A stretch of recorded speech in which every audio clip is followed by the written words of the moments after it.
Are a husband, father, astronaut, fighter pilot, U.S. senator, and teacher. What do you think has been your greatest contribution to society? Oh, that's a tough one, and I don't know. I guess things like if some of the things I've done have been something that drew the attention of people like yourselves, and it was an inspiration to you to do the best you can in life. I guess that probably gives me more satisfaction than anything else. We had, after my first space flight way back in 1962, they named the old New Concord High School that I had gone to. They renamed it John Glenn High School. And I thought that was one of the greatest honors I ever received, because to think that people look at some things you've done as being worthy of naming a school that's going to affect an awful lot of people in the future. I thought that was a very great honor. So, but these different things, I think different things have an impact on different people. I've had some impact in the space program on science and on some research areas that I think are important for the future. But so it's difficult to pick from one area to another. Was there one memory or feeling from all of your experiences that was the most powerful and lasting for you? No one, at each time there's been some new experience. Or I've had a chance to do something that people hadn't done before. It's very satisfying at the time, and but you go on to other things. I don't spend a lot of time looking back and dwelling on things and going back and revisiting spacecraft and things like that. I think the things that you do, the experiences that you have, lead you into the future, not to concentrating on the past. So I guess I've always taken these things, I take them very seriously at the time, work very hard on whatever it is I'm working on, and concentrate on it. I think that's important. And once that's done, once there's been something accomplished, well, where do we go from there? Get on with something else. What was your most disappointing moment, and how did you rebound from it? Oh, disappointment. I suppose in the space program, we all competed very hard, and we all wanted to be selected to be first in the space program. And Al Shepard got that, and I was a little disappointed at that time, I must admit. And then Gus Grissom got the second flight, but then in the meantime, though, the Russians had orbited, the Soviets had orbited, and so then it was a time to look forward, as I said a moment ago, to the next flight, and I was selected for the first orbital flight, which as it turned out is one that turned out to be a very good one to be on. So I came back and just kept working at things, and you don't let disappointment overcome you and say you just turn off and drop out. If you do, then you are going to drop out. Main thing is to use any disappointment to say, well, okay, what went wrong that time? Let's get on with it. You seem to be a man that always looks to the future. Why do you feel that this is so important? Well, you're not going to accomplish anything looking to the past. You can learn from the past, but you're going to improve life for yourself and everybody else by looking to the future. And I think too many people have something they've accomplished and say, oh my, what a big deal that was. So they sit there always looking back at the past. It's like the great athlete or somebody, always the biggest thing in life then is coming back and revisiting the old stadium again or something, and never accomplishes anything else the rest of their life. And that's not, I just think we have so many capabilities, and we're all a bundle of so many talents that we could use in certain ways. There never seems to be any doubt that we're looking forward to developing more of those talents. Let me just say that I hope that when you go back, I hope you have an interest in government and politics. And in public service, and look at it as something that you may want to spend part of your life doing.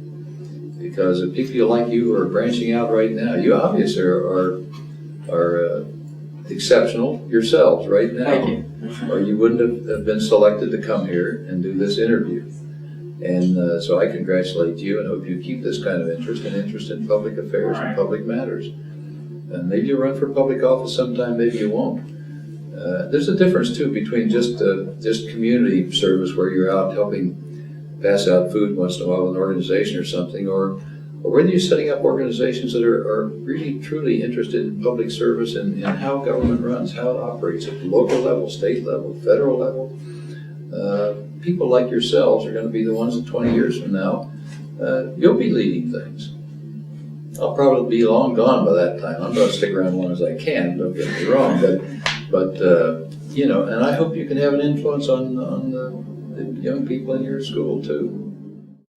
We're high schoolers, you know how we are. No, I don't always. Well, can you tell us about some of your most memorable high school experience, like maybe a most embarrassing moment or something like that? Oh gosh, don't think of a most embarrassing moment at the moment.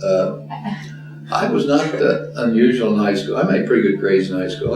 I studied hard, and my mother had been an elementary school teacher, and for a number of years. She didn't teach when I was a kid growing up. She had taught before that, and so there was a lot of emphasis on the importance of education in our family. And my dad had only had a 6th grade education, and so he was sort of self-taught, did a lot of reading, and but he too thought it was how important education was. And in fact, even with only a 6th grade education, he ran for the school board once New Concord was elected, and they made him president of the school board. And he did a great job because he was so interested in it. And so there was always a lot of emphasis on it. So I wasn't a straight A student or anything like that, but I had most A's and some B's and once in a while a C. I guess that's about the average it was. And I was active in athletics. Played basketball, football, and tennis. I was on those teams in high school, and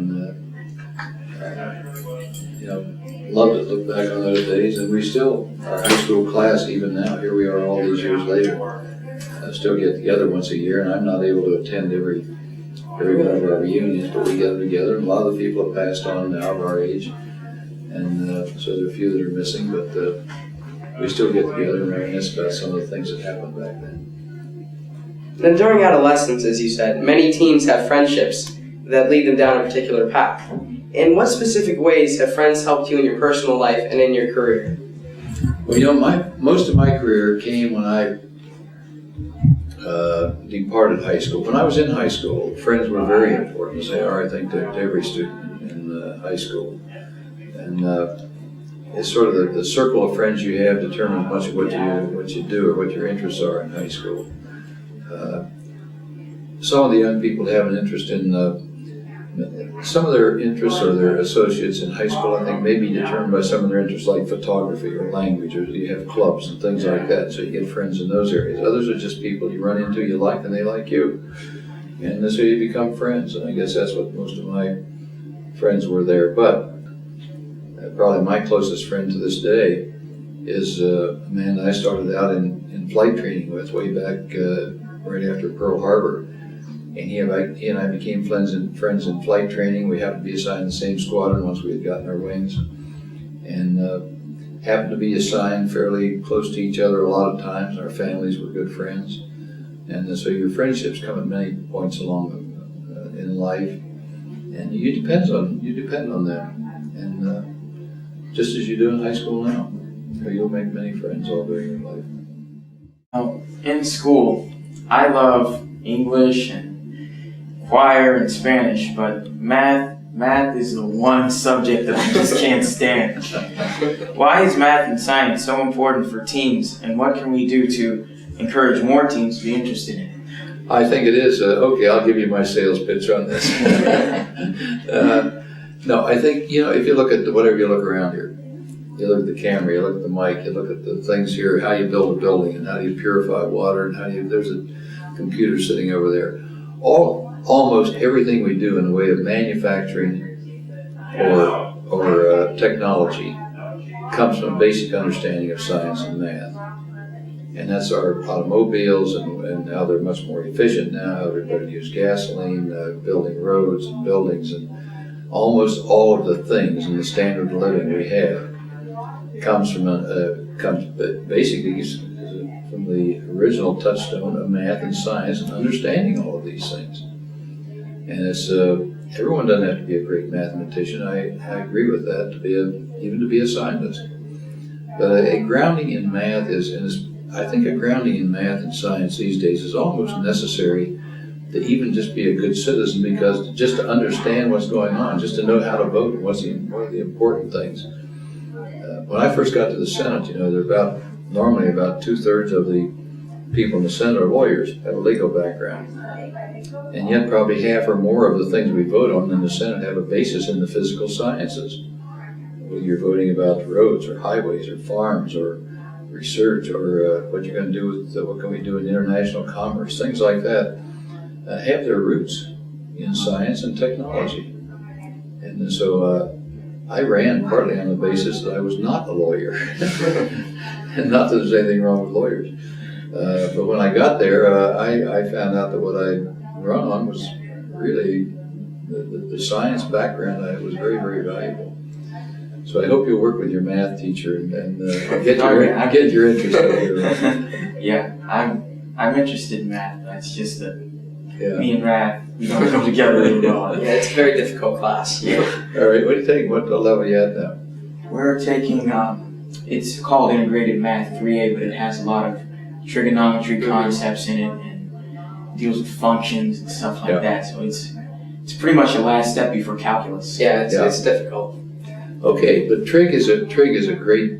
That's having a basis or an understanding of trig is that's very important. Once you get onto advanced math and advanced algebra and calculus, it's more difficult and isn't used as often later on. I think you'll find trig and understanding of that, and the measurements that are made with trigonometry and understanding that'll benefit you all your life. So I hope you get a straight A at it. What was going through your mind the first time you looked out of your space module down at Earth? That was a view that people hadn't had before from that kind of altitude, at least no Americans. And it was a sort of awe. It was, I know the young people today use the word awesome rather freely, but that truly was awesome. To be up there and going around the Earth and have them call and say that all the calculations and all the data they were getting from radar meant that yes, I had orbital speed and was able to complete, I'd be able to go ahead and complete the mission. And then I wanted to make sure that I had cleared that the thrust had just cut off on the booster, and I was detached from the booster. And the spacecraft then turned around and was facing backwards with the heat shield forward to the direction of flight. And I could look back and see the booster dropping away. Now that was of concern. I wanted to check that to make sure that it wasn't going to collide with it or hit it again or something like that. And it was dropping away, and I could look back and I could see all of Florida back there behind the booster in the east coast of the United States. Because at that point I was up there, 120 miles or so up. And that really was truly awesome to look back and look back clear across the Florida and see some of the Gulf of Mexico. And it wasn't like some of the view I had on the second space flight, but it was the first time I'd ever been that high and seen anything like that. And it's just difficult to describe. You can see the horizon back there and the curvature of the Earth back there, and you're not out. On the flights I made, I was not out far enough that I could look back at the Earth as a big blue marble like Neil Armstrong could see it coming back from the moon. But you're up where you see the curvature of the Earth like this, and you see it at sunset and sunrise. You see the sun coming to you through that tiny little thin film of air that we live in here on Earth. It's so impressive when you see it from up there. So I hope you both have a chance to go up sometime and see that same view. How did the view on the second flight compare with that of the first? We're up higher on the second flight. We were at about 350 statute miles high on the second flight, circular orbit. So we're much higher, and instead of seeing sort of something like Florida as I did on the first flight, on the second flight we came over Key West one day, and I had finished whatever experiment I was working on at that time, was up looking out the window, and I had thought at that altitude we'd probably be able to see maybe up to Kentucky or Tennessee, but up on not quite to the horizon I could see something. I was sure it was Lake Erie. And we're over Key West, and it was a beautiful clear day in the eastern half of the U.S., and it was Lake Erie. I could see clear up into Canada. And as we went a little farther on, I could see Cape Cod, the hook of Cape Cod up at Boston, and see the whole east coast, Cape Hatteras, and the whole thing. So it was a better view and a view from a higher vantage point. Also on the second flight, the view was different in that you had a chance to see sunsets and sunrises and things like that time after time after time. And it wasn't just it was a much longer flight. We were up 9 days instead of the 5 hours it took for the first flight to make 3 orbits. You go around the Earth about once every hour and 29 minutes, so you have about a 45-minute day and a 45-minute night. Really? As you go around. So it's very, you're going very fast. And From that altitude, you still, though, can see down. You can see rivers and you can see bridges if the light reflection is right in towns, cities. You've seen them from very far away, but they're very clear and distinctive when you look down. So it was a very different experience looking down from space on the second time. Well, Senator, what was the most difficult aspect of your training for spaceflight for the first and second missions? They were very different. The training on the first flight was, you have to remember, we had never orbited anyone back at that time. We never had anyone go around the Earth. And so the scientists and the doctors weren't quite sure what would happen and what you needed to be prepared for. Some of the ophthalmologists, for instance, predicted that when you're in weightlessness, your eyes might change shape over an hour or two, so that there was a possibility your vision would get so bad you would not be able to see the instrument panel. That was some of their prediction. So there was a little doctor's eye chart, a tiny miniaturized eye chart up on top of the instrument panel. I was to read that every 20 minutes during flight, which I did, and my eyes didn't change shape. Some of the other doctors were afraid that when you're in a zero-G or microgravity situation, and the fluid in the inner ear was more free to move around more randomly, that you might get nausea and vertigo so bad you wouldn't be able to function. You'd be just out of it. Well, that didn't happen either. So they were concerned about things like that. So they put us through a lot of tests and training back at that time on machines that turned us every different direction, trying to to disorient us. And high G levels, high gravity levels. We worked on the centrifuge up to 16 times gravity, which is that's a buster, I'll tell you. That's one I don't want to repeat again. But that was in the supine, it's a lying down position where the G's are taken in this direction, as though you're lying in your bed and your bed was being accelerated rapidly upward. That's the G direction. So you can take a lot more G's that way than you can sitting up the way we are now. So there were all sorts of tests like that back then. And we had some research experiments on board also, but they were took second place to trying to find out if we could control the spacecraft, could you still see, did you get vertigo and nausea, and could you control the spacecraft? That was a big one too, as to whether you could actually use a hand controller and correlate your motions properly to what you're seeing outside. And some of the doctors predicted that might be very difficult. Now, here we are 38 years later, getting ready to go on the second flight.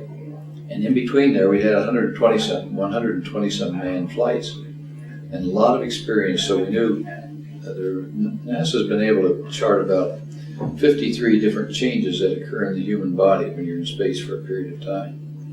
And so there's been a lot done in fleshing out this area of what the physical changes will be. Now, on the second flight, the emphasis was not on just the physical aspects of it, but we had 83 different research projects on this one flight.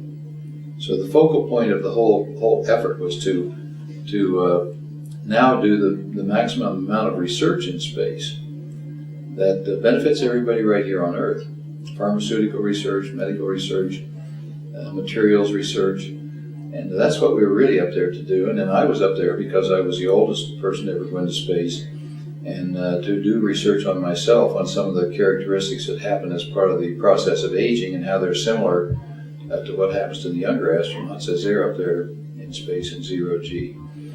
And so the emphasis on this time, while NASA expects you to be in good physical condition, the emphasis this time was more on the academic side of things and the scientific side. We had the scientists come in with their particular projects that were going to be on our flight and brief us on what they thought was the importance of their flight, what results they hoped to get out of it, how we would be conducting their experiment in space. And so that was the emphasis this time. The whole thing has shifted more. And back in the early days too, when it was expected that everyone would be a military test pilot, now of course the space program has expanded tremendously. And while we still have a requirement for some military test pilots as to be a flight commander and be a pilot, things like that, you now have most of the people that go up are either mission specialists or payload specialists. Many or most of whom are not even pilots to begin with. They're there to do basic research.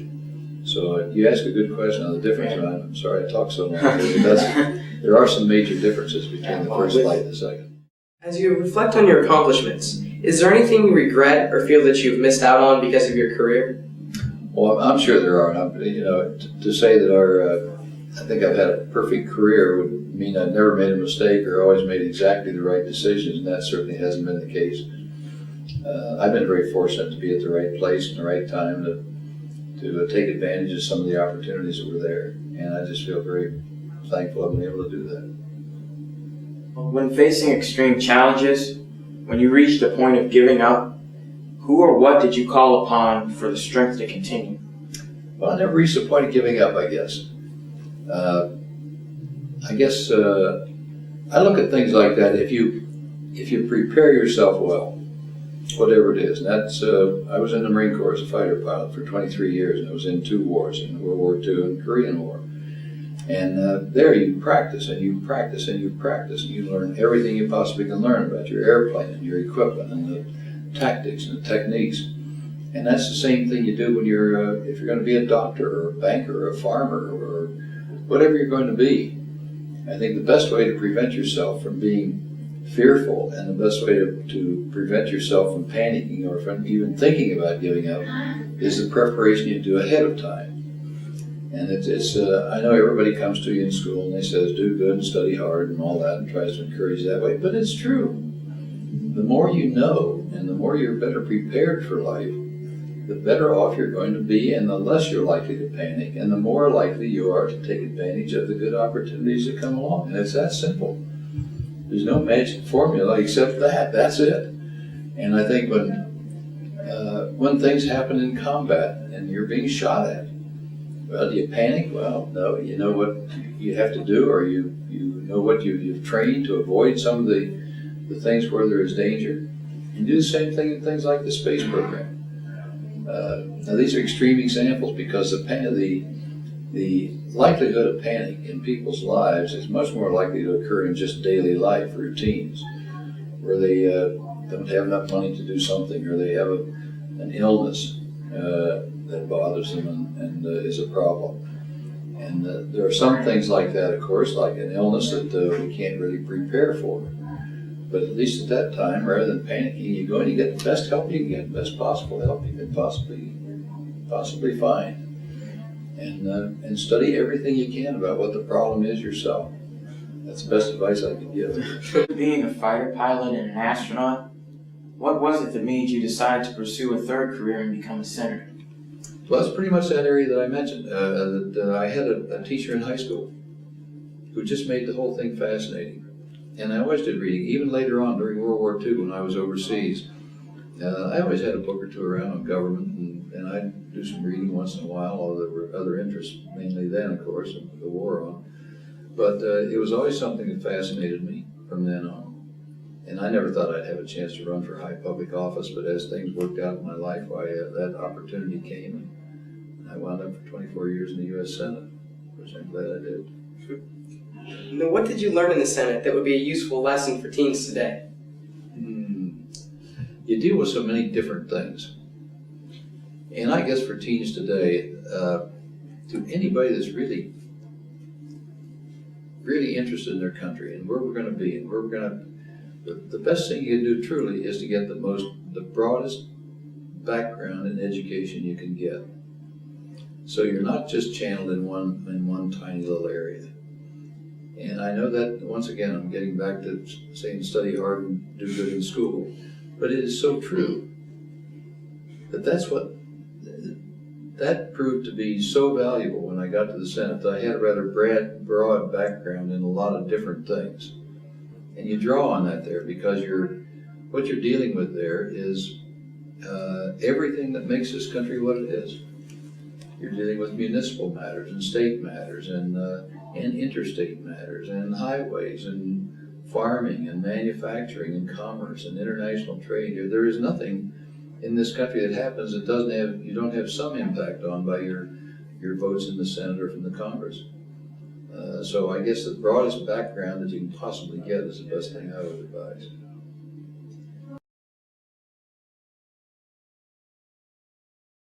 Now, you spoke of the Kennedys. What was it like to endure the burden of telling Bobby Kennedy's children that he'd been assassinated? Probably the hardest thing I ever did in my life. Andy and I were with him out on the West Coast, and he had been elected or had won the California election. And they were going to go down in the hall to make a little acceptance speech, and a lot of people in California, we were supposed to go with him down on the platform. And a lot of the people from California, there were a lot of candidates wanted to be with him on the platform. And so we thought there's so many people that Andy and I would just stay up in the hotel room up in their suite. And so I saw the whole thing on TV. I did not see the shooting, because when that occurred right after his acceptance speech that we had watched, well, then I went down, tried to get down there, but by the time I got down, they had taken him to the hospital. And so we went over to the hospital, and then Ethel asked us later that night to go out. They had 5 children out there with them on the West Coast, 5 of their kids, and they were out in another hotel, so she asked us to go out. And so when they were waking up that first morning, after he'd been shot in the evening, but he was still alive then, and we had to tell them that their dad had been hurt and he was in the hospital, and so that was tough enough. But then that day, they decided Ethel decided it'd be better if the kids were back at Hickory Hill, back in Virginia, and asked Annie and me to take them back, and we did. We had an airplane then with that President Johnson sent, and so we took him back then. That second night then was when he died. And there was a woman, one of their neighbors, who named Susie Markham, who knew the kids very well too. And so that second morning, it fell to Susie and me to sit on the edge of the bed and tell the kids their dad wasn't coming home. And that was tough. That was very tough. You've been in a unique position that you've been able to meet a number of U.S. presidents, such as Kennedy, Johnson, and Clinton, and others. Could you give us just a one-sentence impression of a few of them based on your personal experience with them? Oh, I don't want to give that's dangerous when you get into these abbreviated views of people like that, because I think anybody who has been a president of the United States,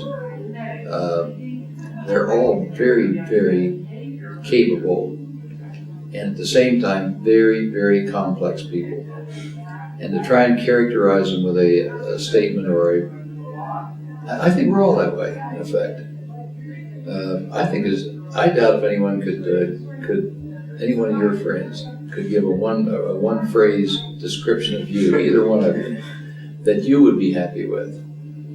And I'm sure past presidents wouldn't like it. If there's one thing, and I think back to people have asked me about President Kennedy in particular, because I knew him fairly well, and Bobby Kennedy. And if asked about the president, if there's one thing that I think was that I would say was sort of a hallmark of his, and it's something that I think is a hallmark of most great people, and that is curiosity. He wasn't just set on government and just a government program that he had advocated during the election process. He was curious about everything. And the same thing with people like Wernher von Braun, people like that. You think of them, people tend to think of those folks as being channeled in a very narrow, certain area, like Kennedy in one area, and government, von Braun, all for rockets, things like that. If there's one thing I think I've found is that people that are the most productive people are people who are curious. Curiosity is just a way of life with them. They just automatically think in terms of how can we make a better doorknob? And how can we, is that lock on that door, is there one way to make a better lock out of that thing? Or what? They're just sort of curious people. And I think when I mentioned von Braun, the first time the 7 astronauts went to Huntsville, when we first were selected, the first group, and von Braun was running the Huntsville thing then, and everybody thought of him as the big rocket expert, which he was. And I thought and he invited us to his home for dinner, and I thought when we went in his little library, I thought, well, this place will be full of nothing but math books and talk about trig, this is advanced science, and things like that, and on rocketry and science, and that would be his library. And so I was looking at the books in his little library, and there were very few books on engineering.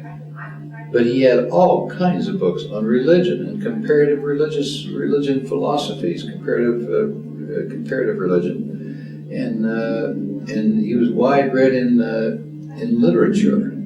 And that was what and you talk to him about a certain philosophy, and he just lighted up and started talking about it. He was curious about everything around him, and I think most people that are accomplishing things are those types of people. President Kennedy, when they asked me to go brief him before my flight, he was president then, and so I thought he'd be president of the United States. So I went in, and I thought he wouldn't want to know about all the detail of things, and so I went in, and we were in the office, and so I described things a little bit, and I'd give a general thing. Here's what we plan to do in general terms in orbit. And then he'd ask very detailed questions about, no, but how are you going to do this? And how are you going to control it? What's the hand controller doing? Things like that. And so after a little while, I said, Mr. President, I get it. You want to know this in more detail, and I came prepared. If you like, I'll come back in a couple of weeks. If we make some time, I'll come back in a couple of weeks with some models and things. We really go into this in detail.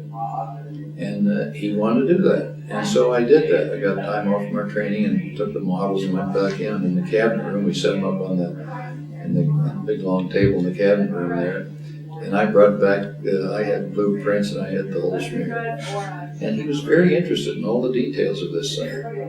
And then later on, after the flight was over, and he came down to the Cape, when I came back in after the flight, well, he came down to the Cape, and we had the spacecraft there. It had been brought back. And it was there with the port off of it, so he could look in. And he remembered a lot of the things in and said, now you told me it was going to have, how did it actually operate in flight? Because you told me so and so and so and so. He was very curious about things at that kind of level. And I think most people that are accomplishing things have curiosity almost as a way of life. They're curious about everything around the air, trees, and environment, and the school, and just the whole bit. Do you have any important sayings or mottos that have influenced you and that you try to live by? No mottos I try and live by. There are a lot of them that I like. One of the Winston Churchill ones that I like is you make a living by what you get. You make a life by what you give. I always thought that was good. No person operates as an island unto themselves. We all deal with other people. And your relationship and being willing to help other people is something. I think another one that there's a Shakespeare quote that I always like. I quoted so many times, my daughter even made a little needlepoint thing that we have framed on the wall at home. And that is, it indicates that sometimes our doubts overcome us. And we fail to do things that we might otherwise do. And the quote was, our doubts are traitors and make us lose the good we oft might win by fearing to attempt. And I always like that one because it sort of says things a little different way. Another one that I've used sometimes in speeches is, I've always liked Ralph Waldo Emerson and some of his writings. You've probably read some of his things in literature class or something in high school. If you haven't, you will, I'm sure, before you get out of high school. Ralph Waldo Emerson lived in a time when there were a lot of doubts about whether the country was going ahead. And a lot of the people thought we'd gone too far with this thing called democracy, and maybe we ought to pull back a little bit and have a more authoritarian government to get things done better. And this idea of every person being equal and all that was a sort of pie in the sky sort of thing. And Emerson wrote an essay on that I thought was pretty good, and I've used this a number of times to close speeches. And he said, if there is any period one would desire to be born in, is it not the age of revolution, when the old and the new stand side by side and admit of being compared, when the energies of all men are searched by fear and by hope, when the historic glories of the old can be compensated by the rich possibilities of the new era. This time, like all times, is a very good one, if we would know what to do with it. Well, I think that applies as much or even more to our own time now as it did back in the early 1800s when Emerson wrote that, or the mid-1800s when he wrote it. So those are just a few of the ones that I have a whole file of sayings at home that I like to look at once in a while, but those are three that popped to mind.